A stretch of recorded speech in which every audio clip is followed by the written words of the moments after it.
It says it's not compatible for some reason. There were like a couple of different versions of 19.1, I think. I think there's like a 19.10 and a 19.11 or something.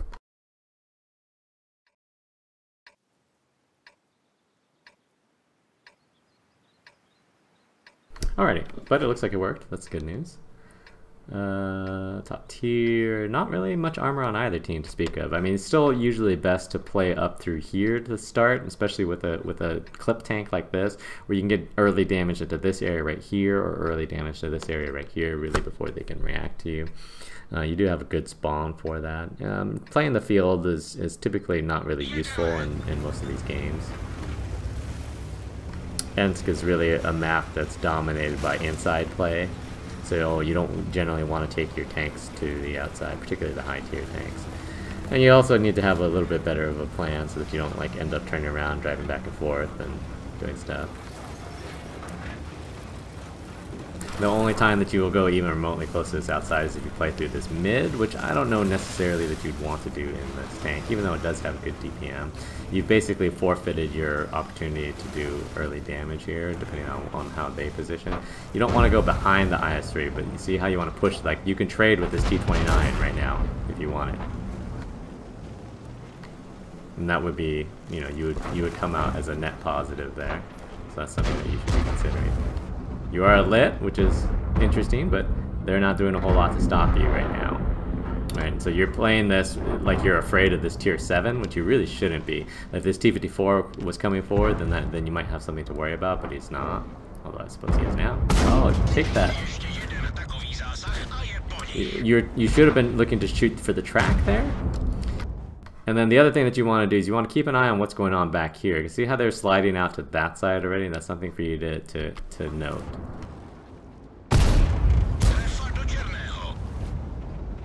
I should. So when you're right here, like see how you could had an opportunity to retrack him there, and he had already fired, so there was no reason for you to rush the shot.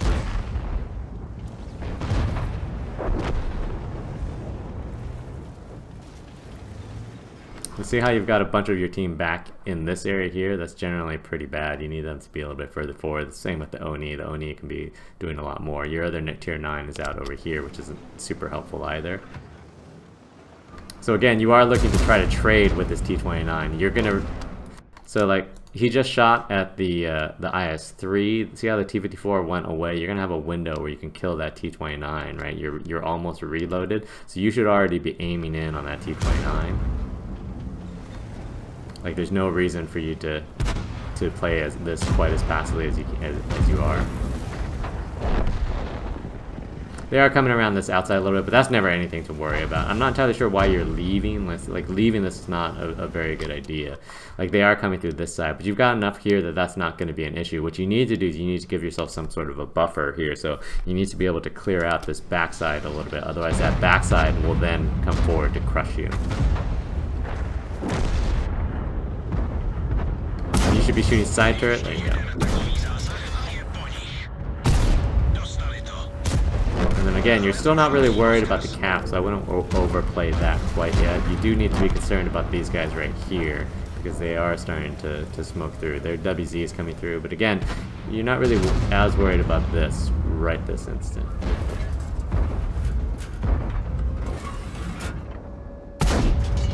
Oh, the haircuts are real. Not entirely sure why you switched to heat either. Heat on this tank isn't necessarily very good, especially if you're in a game like this where there's no super heavies and you're in the top tier anyways. All that heat will do is make it more difficult for you to shoot through walls and things like that. And so basically you've sacrificed that back, which is unfortunate because that was probably going to be your best position there.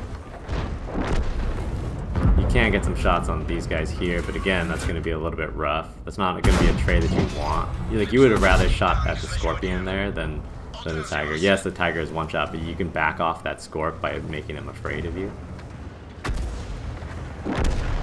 their M12 is still active as well, and presumably you don't want to be someplace out in the open. They are going to be able to come around through this flank eventually, and that's what you need to try to prevent. But that's why you needed to stay back up towards the base initially, because once they get around to this side like they're doing, they're going to start being able to wreck you. This WZ will start coming around the other side, but you're going to get flanked around this side. And so what you'll notice is this is something that pubbies do a lot, is that they start shrinking down their map control, shrinking down their map control, shrinking down their map control. And that usually doesn't make it easier to play, that makes it more difficult, because it gives the enemy just more and more and more angles to play against you. And that's why teams like this always get, you know, it's not like they can make a comeback, because they don't hold any edge where they can actually protect themselves.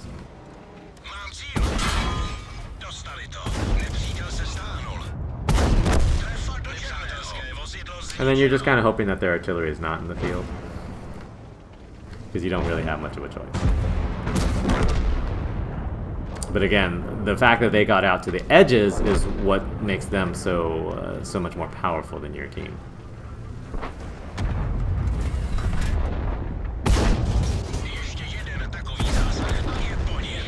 And then what you want to do is you just want to run away here. Just like literally just drive up straight to this middle, see if you can get to the artillery, and then come back. You're not going to really have a whole lot of opportunities here. So presumably he is out in like in this area though, or he felt like he had better things to shoot at. You don't necessarily want to play these windows, that's not going to be super helpful for you. You need to come around on a flank.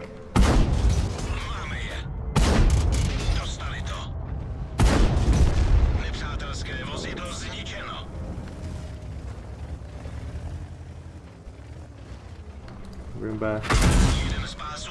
Know what you're afraid of.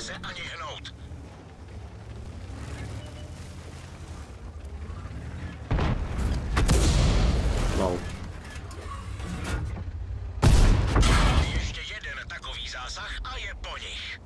The Roomba's trying to move around the back.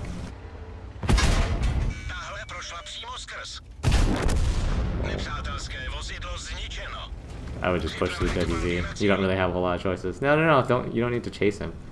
You just need to get away from the Roomba.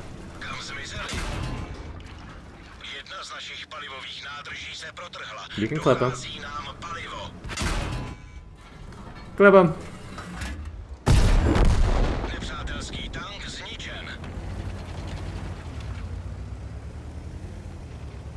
Yeah, and you're right to get away here. You want to create as much distance as you can. No, distance.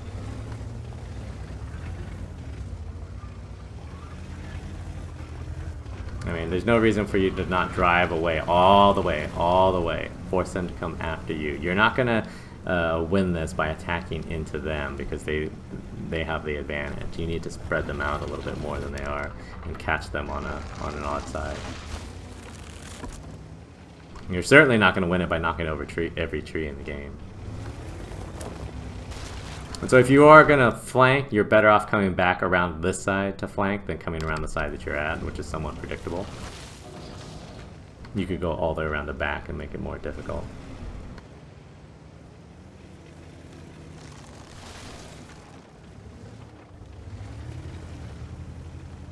Ruh-roh. And again, that's something that could have been remedied by coming around back over here, because then you could have gotten shots on that Roomba while he was facing the wrong direction. Again, there's no reason for them to not play you here. Lol. The rush is real.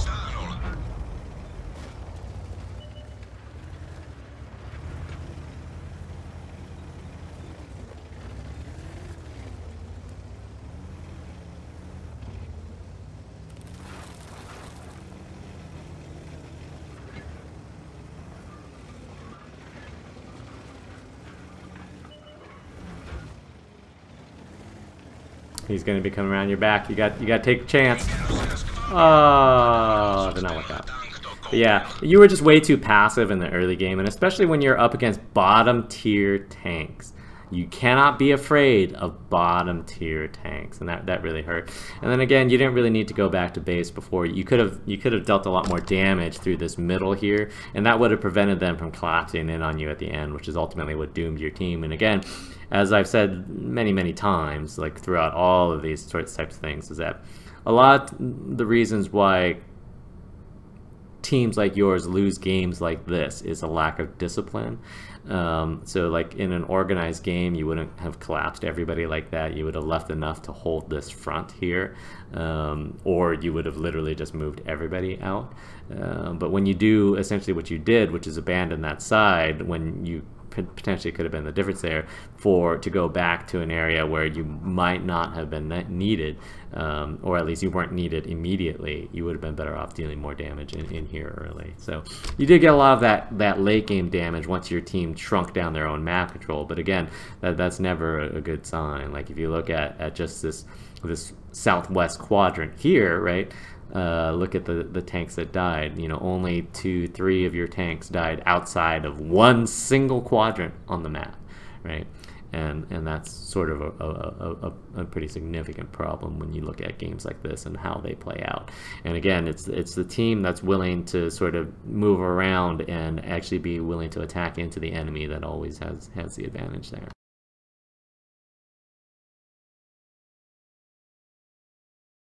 All right, so if we look at the stats,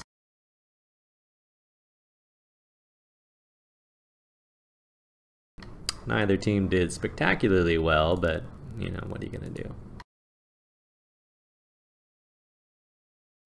You had pretty good shooting, which is good. Again, I don't know that necessarily that the heat round clips were needed at all in a game like this without super heavies, but it didn't hurt you because you didn't have to shoot through any walls or anything like that. But you should always keep in mind that's a pretty significant limitation.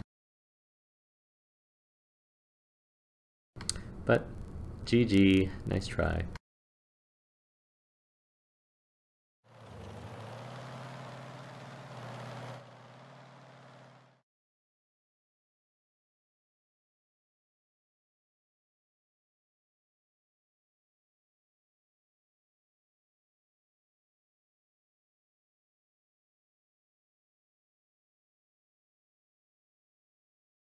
All right, so anybody else have any other replays?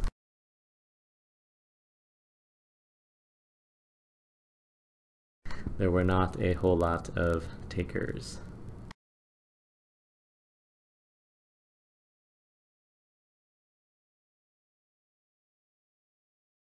No, it's not necessarily that people are scared, it's just that they don't have the discipline to control the lanes that they need to control. And that really allows the enemy to move into positions where they get better shots on you, right?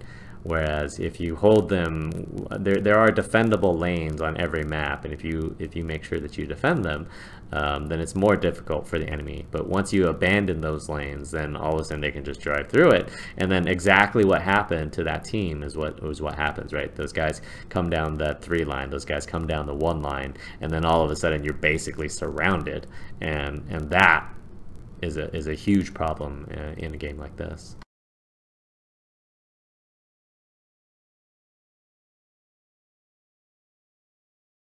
Alright, well, really short replay reviews tonight, I guess.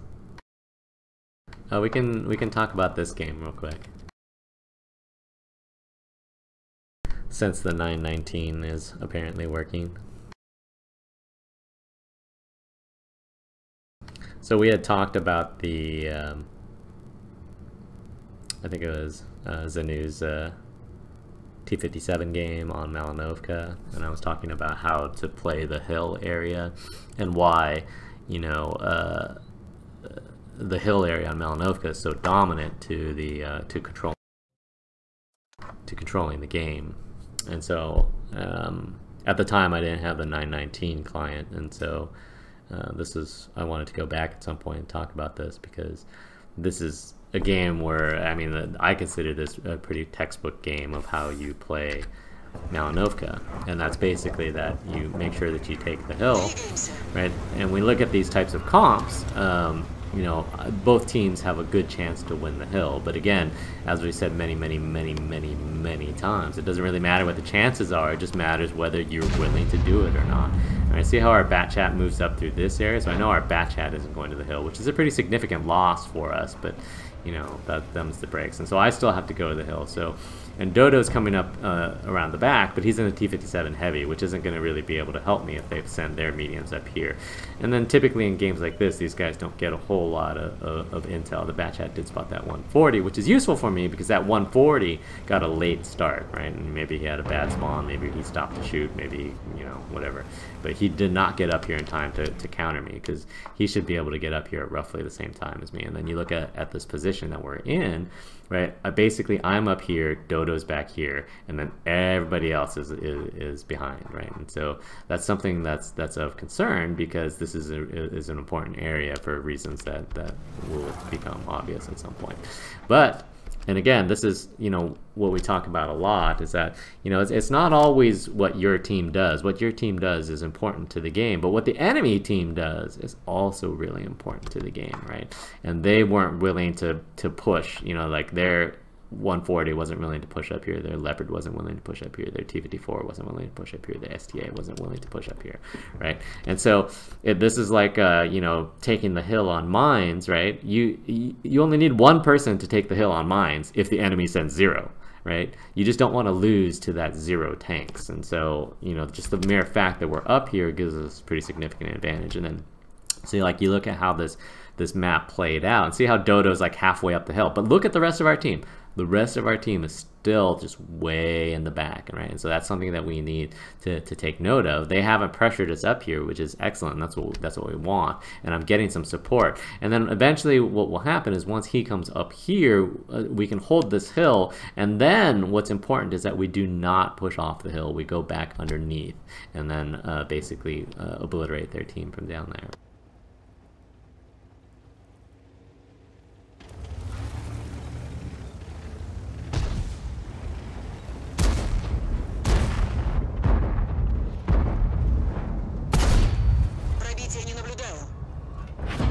And then so basically that guy was sitting a little bit too far on the high side of that hill, which basically allowed Dodo to clip him, and then I was able to finish him off. Right, and then now they're getting a little bit scared up there, so they're not going to really push there. I mean, they've got a Nuva there, but I'm not super concerned about that. I know that Dodo can take care of that.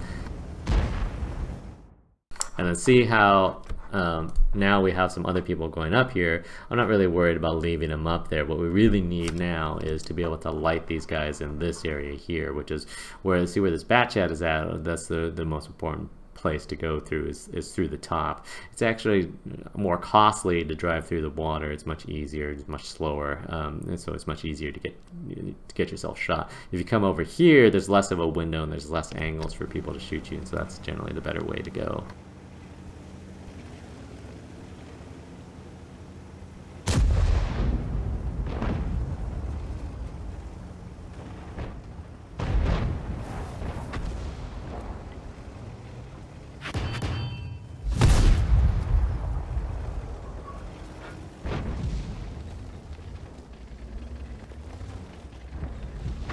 And then once you get into this position, that now see what our configuration is like on the hill. See how we have basically a line of people on the hill. That's what we actually want. This batch happened for some reason moved back here, but you know, whatever. It's not that big of a deal. So essentially, what we can do from this position is lock down, right? Nothing here can really get out without us spawning them. And then there's basically just a firing line that just gets to sit up here on top of the hill and shoot at things. And that's really the situation that you're looking to create in the, with this opportunity.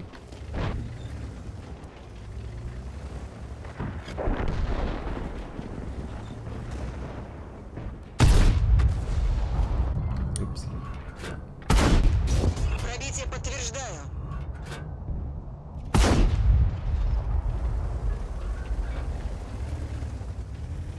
And then, so you'll see how I just basically peeked over that hill to light these guys.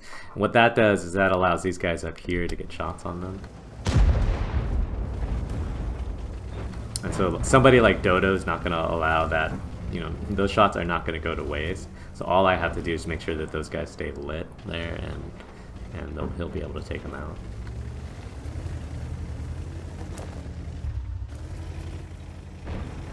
And it's the same thing.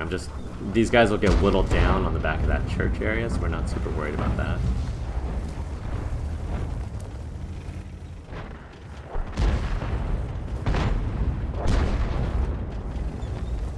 And then we don't necessarily have to push over here at the end. I think I ultimately push around through the lakeside, which I think is really underutilized.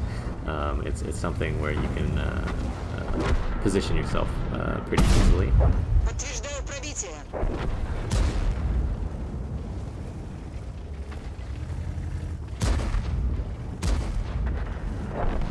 And then all we're doing is basically spotting so that these guys will start getting whittled down.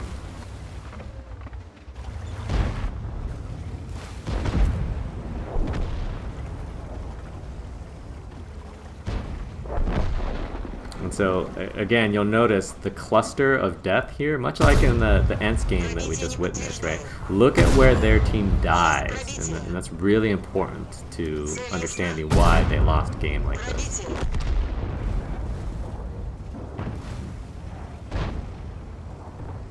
And then the rest of here is just mop up at this point.